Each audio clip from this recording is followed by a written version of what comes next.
So the students topic is capacitance of a capacitor. कल मैंने आपको बताया था कैपेसिटर कैसे फॉर्म होता है। दो प्लेटें होती हैं, वो किसी भी शेप की हो सकती हैं एक जैसी। ये यहाँ मैंने पैरेलल दो प्लेट्स ली हैं, इस पर प्लस क्यू चार्ज है, इस पर माइनस क्यू चार्ज है। ओके, तो कैपेसिटेंस का फॉर्मूला मैंने बताया था कि C equal to Q by V. Okay, ये आप जानते हैं ऑलरेडी। यानी ratio of the charge to the potential is known as capacitance of the capacitor. यानी कैपेसिटर जो फॉर्म होता है दो प्लेटों से फॉर्म होता है, एक पर प्लस चार्ज होता है और एक पर negative, equal in magnitude but opposite in nature. Factors of A capacitance, ये अगर कैपेसिटर है एक, इसके ये किन किन फैक्टर्स पे डिपेंड करता है ये, तो आइए बात करते हैं 3-4 फैक्टरों पर। नंबर 1 ये है पैरेलल, एक मैंने एक कैपेसिटर ले लिया है, दो प्लेटें हैं ए और बी नाम दिया, इसका हर एक का एरिया ऑफ क्रॉस सेक्शन है ए। ओके, मान लीजिए इनके बीच का डिस्टेंस है डी। ये गोल्ड लीफ इलेक्ट्रोस्कोप है, ये इंसुलेटिंग स्टैंड है, ये प्लेट बी को मैंने कर दिया अर्थ। ओके, तो जो कैपेसिटेंस है इस कैपेसिटर का वो डायरेक्टली प्रोपोर्शनल होता है एरिया ऑफ द प्लेट्स के। यानी कि जितना बड़ा एरिया होगा कैपेसिटेंस उतना ही ज्यादा होगा, यानी कि directly proportional to the area of the plates के। ये कम होगा एरिया तो कैपेसिटेंस भी कम होगा, किसका? कैपेसिटर का। नंबर 2 फैक्टर क्या है? On the distance between the plates. ये जो डिस्टेंस है ना दोनों प्लेटों के बीच का, इन पर भी डिपेंड करेगा, लेकिन इनवर्सली प्रोपोर्शनल होगा।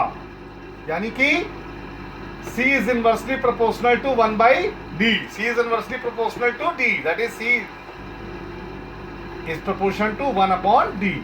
यानी अगर D कम होगा तो C इंक्रीज करेगा, D इंक्रीज करेगा तो ये डिक्रीज करेगा। यानी ये उल्टा संबंध है इन दोनों में, कैपेसिटेंस और डिस्टेंस बिटवीन दी प्लेट्स में। Okay, there is a reciprocal relationship between C and D।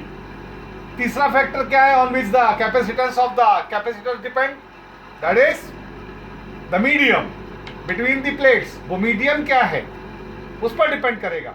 यानी C is directly proportional to K। Okay, यानी कि अगर मैं कोई मीडियम फिलअप कर देता हूं एयर और वैक्यूम के अतिरिक्त, तो वो K टाइम्स बढ़ जाएगा उसका कैपेसिटेंस, याद रखिएगा। Number 3 page, parallel plate air capacitor and it's capacitance. ये अक्सर एग्जाम में आता है।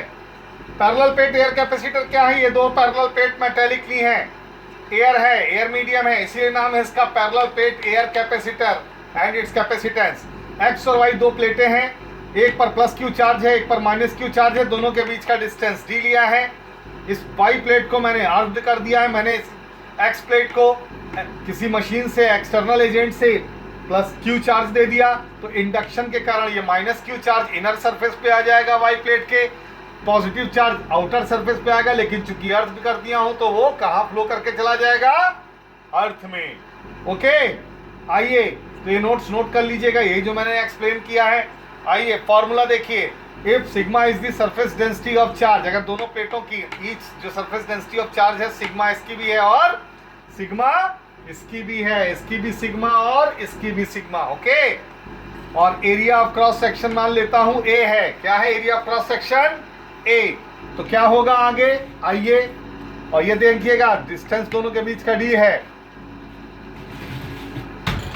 पेज नंबर 4 पे आइए, पेज नंबर 4, दैट इज तो E इक्वल टू क्या होगा? दोनों प्लेटों के बीच का surface density of charge upon epsilon not. Formula मैंने बताया था आपको, अगर थिक है प्लेट तो E equal to surface density of charge upon epsilon naught. Surface density of charge क्या होता है? Q by A. यहाँ पे रख दिया मैंने क्यू बाई ए, तो ये बन गया। मान लीजिए प्लेटों के बीच का potential difference is V, then E equal to क्या होगा? V by D। Potential gradient के फॉर्मूले से बेटा E equal to V by D, cross multiply कीजिए, V equal to ED। E की वैल्यू यहां से उठाइए, एक नंबर से यहां प्लेस कर दीजिए, ये आ गया। Therefore capacitance of the capacitor क्या होता है, C equal to Q by V। Okay, तो Q है, V की वैल्यू ये यहां से उठाइए, यहां सब्स्टिट्यूट कीजिए, रेसिप्रोकल कीजिए, Q will be cancelled out, therefore C equal to epsilon naught A upon D। ये पैरेलल प्लेट एयर कैपेसिटर का फॉर्मूला ड्राइव हो गया। मान लीजिए इंपॉर्टेंट क्या है, अगर एयर छोड़ करके कोई और मीडियम है इसमें और इसका डाइइलेक्ट्रिक कांस्टेंट K है, तो कैपेसिटेंस क्या हो जाएगा, इसमें K से मल्टीप्लाई कर देना बच्चों, यानी K टाइम्स बढ़ जाएगा उसका कैपेसिटेंस। Thank you.